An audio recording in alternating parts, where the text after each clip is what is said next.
Board exam 2027 10th class के लिए एक बेहद ही महत्वपूर्ण प्रश्न जो पूरी संभावना है आने का, दर्पण सूत्र फिजिक्स का एक ऐसा क्वेश्चन जो लगभग हर एक बार पूछा जाता है। तो आज हम आपको बताएंगे कि दर्पण सूत्र कैसे सिद्ध किया जाता है। तो चलिए वीडियो को शुरू करते हैं।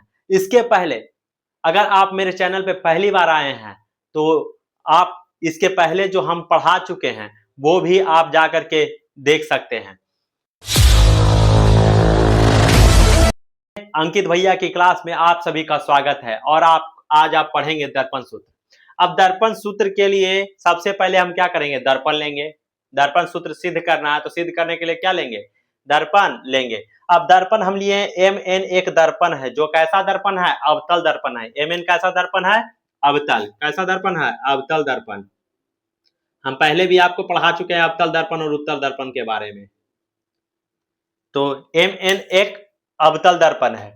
उसके बाद एक mn अवतल दर्पण है तो उसके सेंटर और अनंत के बीच एक वस्तु रखा गया है। इधर क्या हो गया, अनंत, और यहाँ पे सेंटर ऑफ कर्वेचर यानी वक्रता केंद्र, यानी वक्रता केंद्र और अनंत के बीच एक वस्तु AB रखा गया है जिससे एक प्रकाश की किरण मुख्य अक्ष, ये क्या है, मुख्य अक्ष, मुख्य अक्ष के समानांतर एक प्रकाश की किरण निकलती है जो M पर टकराकर फोकस से गुजरती है। A से एक प्रकाश की किरण निकला जो क्या हुआ, मुख्य अक्ष के समानांतर जाती है, M से टकराती है और वापस फोकस से गुजर जाती है। उसके बाद फिर A से एक और प्रकाश की किरण निकलती है जो पोल से टकराकर अर्थात ध्रुव से टकराकर वापस आती है, ध्रुव से टकराकर वापस आती है। और जो मुख्य अक्ष के समानांतर रेखा टकरा करके आई थी और जो पोल से होकर के गुजरती है वो A' पे क्या होती है, एक दूसरे को काटती है। तो यहीं पे वस्तु का क्या बन जाता है, प्रतिबिंब बन जाता है। तो प्रतिबिंब कैसा बनता है, वास्तविक बनता है, उल्टा बनता है, वास्तविक और उल्टा बनता है, वस्तु से छोटा बनता है। कहां बनता है, सेंटर यानी वक्रता केंद्र और फोकस के बीच बनता है। ये तो हो गया ये सारी जानकारी कि कहां क्या होता है, नहीं होता। अब हमको सिद्ध क्या करना है, दर्पण सूत्र। दर्पण सूत्र होता क्या है, 1/v plus 1/u plus 1/v is equal to 1/f, यानी 1/u प्लस 1/v बराबर 1/f। यही क्या होता है, दर्पण सूत्र। अब इसको हमको क्या करना है, सिद्ध करना है। तो सबसे पहले हम चलते हैं, किसमें चलते हैं, कहां चलेंगे, तो सबसे पहले हम त्रिभुज चलते हैं ABP में, त्रिभुज ABP में। उसके बाद चलेंगे त्रिभुज FBA में और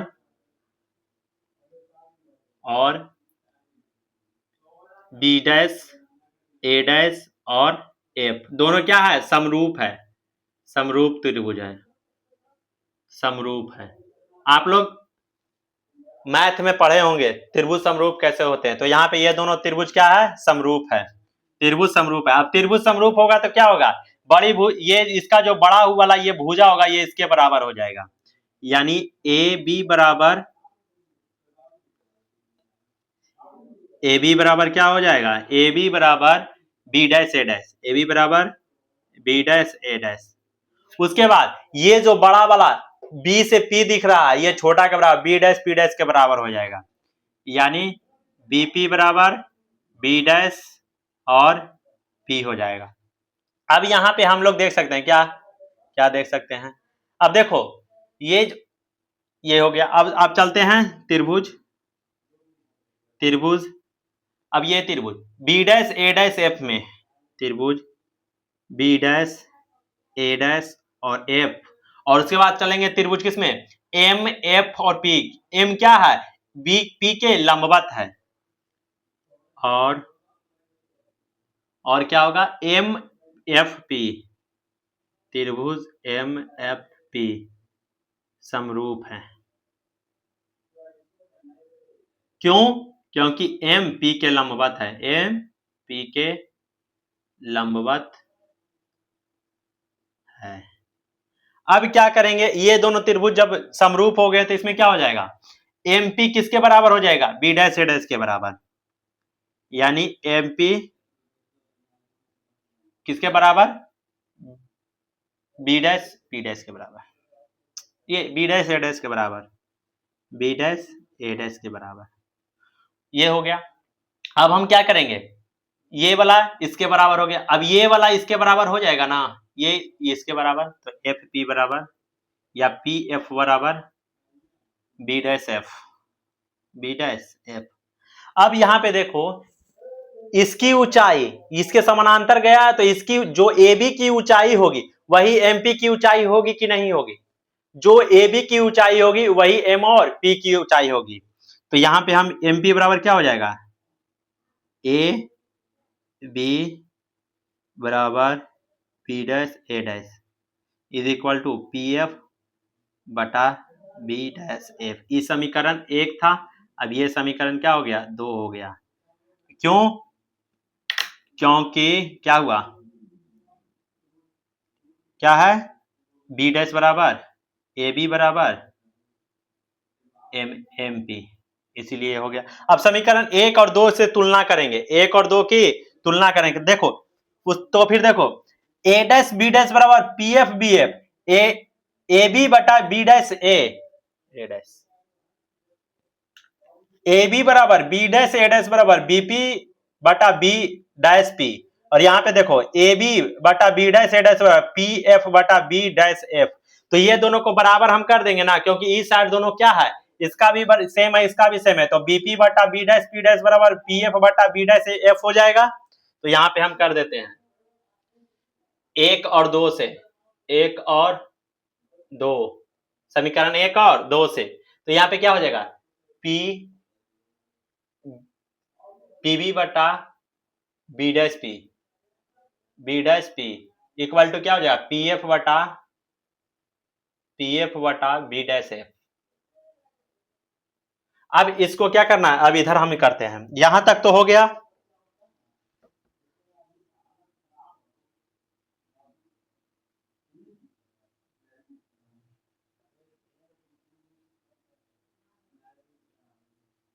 चलो यहां बी डैश पी डैश क्या है, बी बीपी बराबर बी और पी, इसको रहने देते हैं, बी और पी। उसके बाद B dash P dash, B dash और पी, बी डैश और P, B dash P, B dash और पी, इसको भी रहने देते हैं।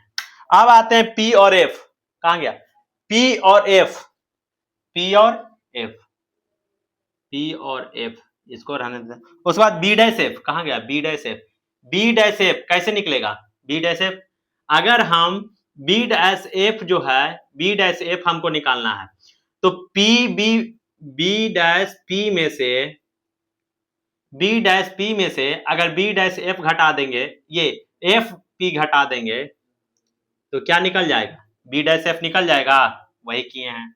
अब यहां आते हैं,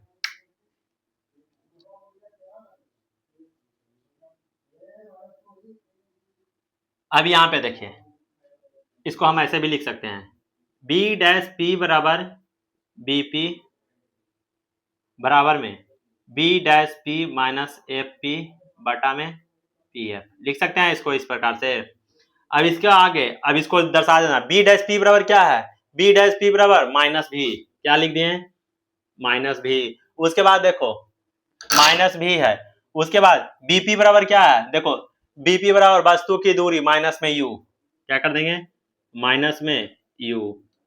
उसके बाद आ जाओ, बी डैश पी और एफ पी जब घटेगा, बी डैश पी कहां गया, बी डैश पी में से एफ और पी, एफ और पी घटेगा तो क्या बचेगा, बी डैश एफ बचेगा। तो B minus P, B dash P बराबर क्या है, बी डैश पी बराबर माइनस में भी। उसके बाद एफ और पी बराबर देखो, पी एफ बराबर माइनस में एफ, माइनस में एफ। उसके बाद आ जाओ, पी एफ बराबर क्या है, देखो तो पी एफ बराबर माइनस में एफ, माइनस में एफ।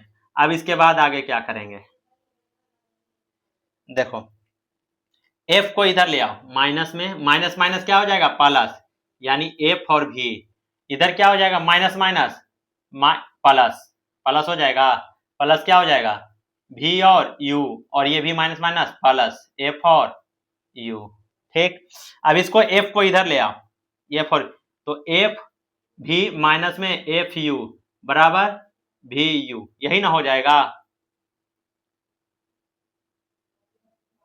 हाँ तो यहाँ पे देखो, एक मिनट, माइनस था और माइनस में एफ लिए हैं, तो माइनस माइनस क्या हो जाएगा, प्लस हो जाएगा। क्या हो जाएगा, प्लस। तो इधर आएगा तो क्या हो जाएगा, एफ और माइनस में, यहाँ पे ये क्या है माइनस में, तो इधर आ जाएगा तो ये प्लस में।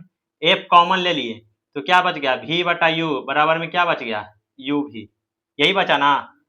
तो एफ बराबर क्या हो जाएगा, देखो u प्लस भी प्लस यू, ये हो गया, और बटा में क्या हो जाएगा, भी यू बराबर में 1 बटा एफ, एफ कहाँ चला जाएगा, नीचे। अब देखो जब ये क्या करेंगे, भी बटा में भी यू रखें तो भी से भी खत्म हो गया, उसके बाद प्लस में यहाँ पे यू रखें तो यहाँ पे क्या हो गया, भी और यू रखे तो यू से यू खत्म, और 1 बटा एफ, तो क्या हो गया 1 बटा यू प्लस 1 बटा भी बराबर 1 बटा एफ। यही क्या हो गया, दर्पण सूत्र प्रूव हो गया। क्या हो गया, PROVAD। तो यहाँ पे आपका दर्पण सूत्र हो गया प्रूव, देख सकते हैं। तो यहाँ स्टार्ट किए थे, ये रहा और ये रहा दर्पण सूत्र। तो आशा है कि आपको ये वीडियो अच्छा लगा होगा और आपको समझ में आ गया होगा। अगर समझ में नहीं आया तो आप कमेंट जरूर कीजिएगा, नहीं समझ में आया दोबारा हम फिर से आपको बताएंगे। तो चलिए मिलते हैं इसी प्रकार से के कुछ नए क्वेश्चन के साथ अगले दिन। तब तक के लिए आप अपना ख्याल रखिए, धन्यवाद।